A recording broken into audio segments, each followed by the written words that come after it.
Hey, this is Crystal with the Abundantly Blessed Homestead, and today I'm going to show you how to make chicken broth.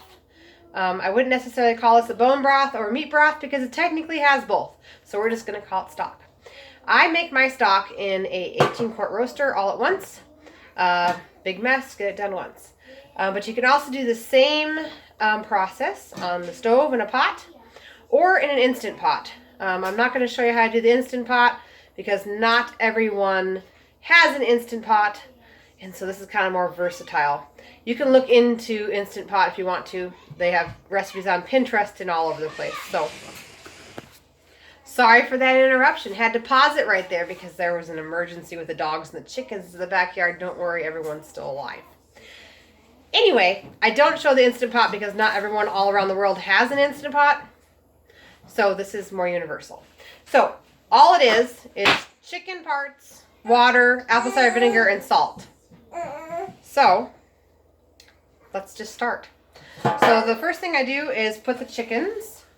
These are whole chickens. They're frozen, but they could be fresh too. Whatever works for you. Whatever you got. Whole chickens into the roaster.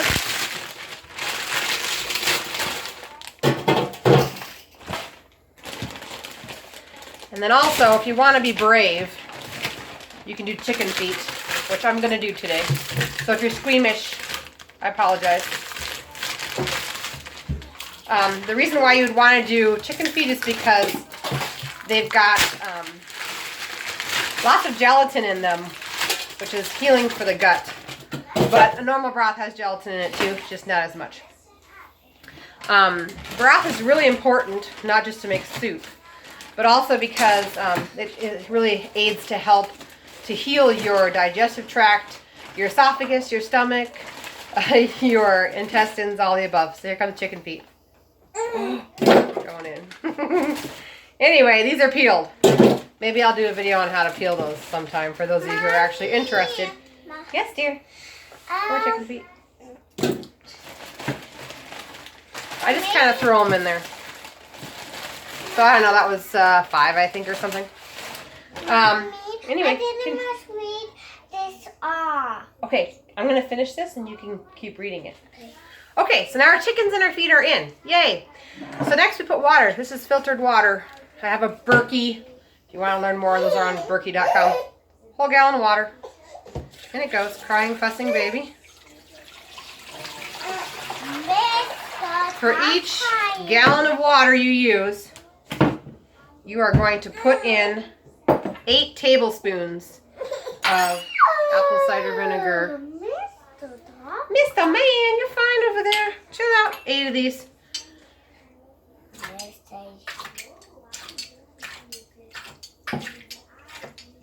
There's 8.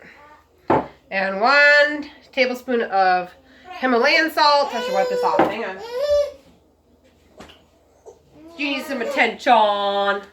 Okay, hang on a second. I'll be right back. Hang on. Okay, we're back in business. He's happy. No issues. Okay, so we put chickens in, chicken feet in, 1 gallon of water, 8 tablespoons of raw apple cider vinegar, and 1 tablespoon of either Himalayan salt, sea salt, healthy salt. If you have questions about whether or not your salt is healthy, is it colored? If it's not colored, it's not healthy. And white is not a color, for those of you who are wondering. Okay, so now I'm actually going to add 2 gallons of water to this because it's a big container. So I'm going to go get the other gallon. Just a second. 1 more gallon of water. In it goes. Okay. Another 8 tablespoons of apple cider vinegar. And you might be asking, oh, and 1 tablespoon of salt. We'll do that first. Makes sense. 8 tablespoons of apple cider vinegar. So why do we put apple cider vinegar in here? Well, the apple cider vinegar helps to pull the vitamins and minerals and nutrients out of the chickens and the chicken feet, their joints, their muscles, all that jazz. So that's why you put it in. I'm going to lose track if I don't count this. 8. There you go. 8 tablespoons. All right. So then that's like set to go. Now, if you want to get fancy, you could add onions. You could add onion tops. You could add celery. You could add carrots. You get the idea. I don't. I just usually do just plain old simple stuff because I use it in soups that I put that stuff in anyway. But if you were going to like drink it for a healing purpose every day, you may want to save the ends of your celery, the ends of your carrots, the ends of your onions, the peelings from the garlic, all that stuff, and stick it in here with this. Because what's going to happen is, I'm going to put the lid on. There it goes.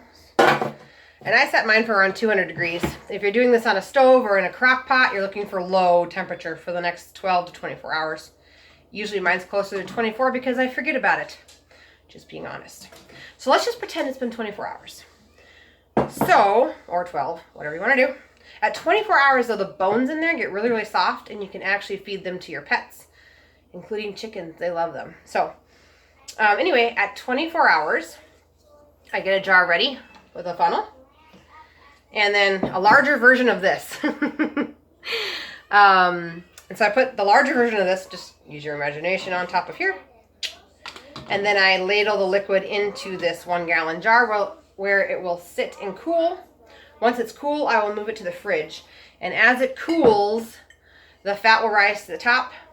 And then if you're going to can it, you go ahead after, usually it's like overnight. You take a spoon and you spoon off that hard, thick layer of fat off the top, and you can use it for cooking or add it to your foods like soups and stuff. Anyway, then the rest of what's left, the gelatinous stock, you can use in your canning jars and go ahead and can it.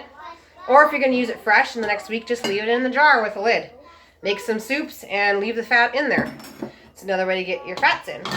But that's how I do it. That's really, really good for your bones and your joints and, like I said, your GI tract. If you're trying to heal your gut, this is a good way. Just drink it all the time. But like I said, if you're going to drink this just to drink it, you're going to want to put some more flavor into your, either into your pot or into your roaster so that it's pleasant to drink. If you get on Pinterest, there's a ton of recipes, and I mean a ton, of different recipes on how to season your stock so that you want to drink it by itself. So anyway, I think that's it. If you guys have any questions, leave them down below. And if not, then hey, cool. We taught you something new today. Have a good rest of your day. Until next time.